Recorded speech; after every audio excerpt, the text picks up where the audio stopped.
នេះគឺខ្ញុំមកចែករំលែកពាក់ព័ន្ធទៅនឹងការងាររោងចក្រដែលការងាររោងចក្រនេះគឺខ្ញុំបានធ្វើដំណើរតាមផ្លូវក៏ឃើញមានការបិទផ្សាយផ្សេងៗនៅរាជធានីភ្នំពេញខ្ញុំក៏មានការថតទៅយើងបង្ហោះទៅគេលោកថាបងប្អូនរបស់យើងត្រូវការងារហើយក្នុងនោះដែរខ្ញុំឃើញមាននេះសេចក្តីជូនដំណឹងមួយដែលខ្ញុំបានផុសទៅគឺបងប្អូនយើងសួរច្រើនមែនតើថារោងចក្រនេះនៅទីណានៅតំបន់ណាអញ្ចឹងខ្ញុំសូមឆ្លើយមកក្នុងទីនេះចុះព្រោះនៅក្នុងទីនេះគឺខ្ញុំជ្រើសរើសយកដោយសារតែជិះកាត់ទៅធ្វើការចុះឡើងគឺមានរោងចក្រ5ដែលខ្ញុំយកមកចម្បាច់បញ្ចូលគ្នាដើម្បីឲ្យបងប្អូនងាយស្រួលក្នុងការឃើញលេខទូរស័ព្ទព្រោះនៅក្នុងសេចក្តីជូនដំណឹងជ្រើសរើសអីផ្សេងៗហ្នឹងគឺគេមានដាក់លេខទូរស័ព្ទឲ្យរោងចក្រទាំងអស់នេះទាំង5ដែលខ្ញុំមកជម្រាបជូននេះគឺនៅក្នុងរាជធានីភ្នំពេញយើងអាចនិយាយបានថានៅខាងផ្លូវវែងស្រេងអញ្ចឹងពុកម៉ែបងប្អូនដឹងហើយនៅខាងផ្លូវវែងស្រេងអញ្ចឹងនៅក្បែរផ្សារទួលបង្រោឬអាចនិយាយបានថានៅម្ដុំគេហៅថារោងចក្រដំបូលខៀវអញ្ចឹងបងប្អូនដែលត្រូវការរោងចក្រការងាររោងចក្រគឺអាចស្វែងរកបានហើយលេខទូរស័ព្ទគឺមាននៅក្នុងគេហៅថាសេចក្តីជូនដំណឹងរបស់រោងចក្រនីមួយៗដោយដែលខ្ញុំបានបង្ហាញនៅក្នុងវីដេអូនេះគឺបំណងខ្ញុំគឺចង់ឲ្យថាគេថាបងប្អូនយើងជាពិសេសគឺបងប្អូនដែលជាពលករកន្លងទៅធ្លាប់ជាពលករនៅថៃមកប្រទេសយើងវិញអាចឆាប់បានការងារធ្វើហើយបងប្អូននៅក្នុងស្រុកយើងក៏ដូចគ្នាគឺបានឃើញព័ត៌មាននេះអាចថាយើងជួយចែករំលែកទៅគេថាបងប្អូនកូនក្មួយយើងផ្សេងបានឃើញហើយគាត់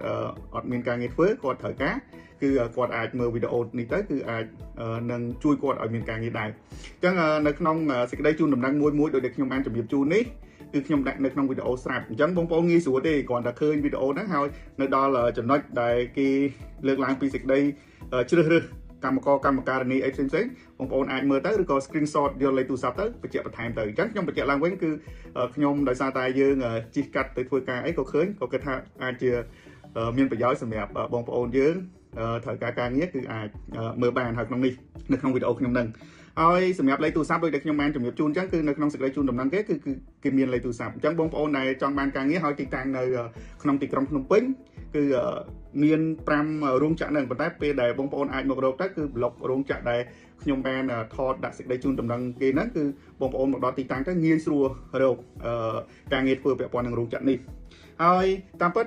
ការងាររោងចក្រពុកម៉ែបងប្អូនដឹងស្រាប់ហើយថាបើសិនជាប្រាក់ខែគោលនៅក្នុងឆ្នាំ2025នេះមួយខែ$208ប៉ុន្តែសម្រាប់ឆ្នាំ2026ខាងមុខគឺប្រាក់ខែខាងផ្នែករោងចក្រប្រាក់ខែគោលគឺ$210បាទអញ្ចឹងហើយបើសិនជាយើងគិតថា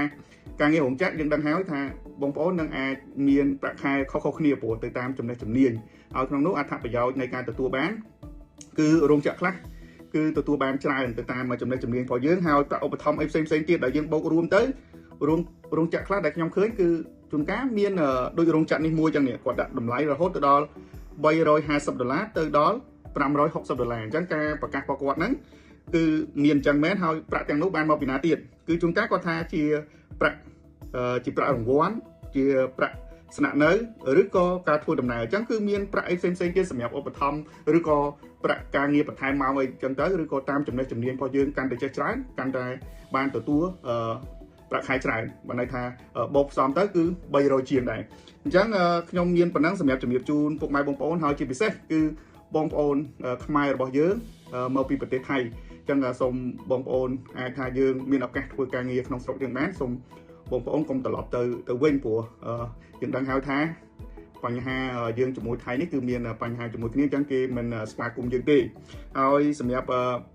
ការងារនៅក្នុងស្រុកយើងក៏មានច្រើនដែរហើយឃើញថាពុកម៉ែបងប្អូនផងយើងអីផ្សេងដែលធ្វើការនៅតាមរោងចក្រមួយក៏មានច្រើនដែរអញ្ចឹងយើងព្យាយាមស្វែងរកព័ត៌មានឲ្យបានគ្រប់ជ្រុងជ្រោយហើយវីដេអូនេះគឺធ្វើឡើងគឺបំណងមួយគឺចង់ឲ្យពុកម៉ែបងប្អូនផងយើងដែលមិនទាន់មានការងារជាពិសេសគឺបងប្អូនយើងមកពីប្រទេសថៃគឺអាចមើលនៅក្នុងវីដេអូនេះហើយអាចជ្រើសរើសការងារនៅក្នុងស្រុកយើងវិញអញ្ចឹងខ្ញុំមានប៉ុណ្ណឹងសម្រាប់វីដេអូខ្លីនេះពីខ្ញុំបាទយូរ៉ាសូមអរគុណ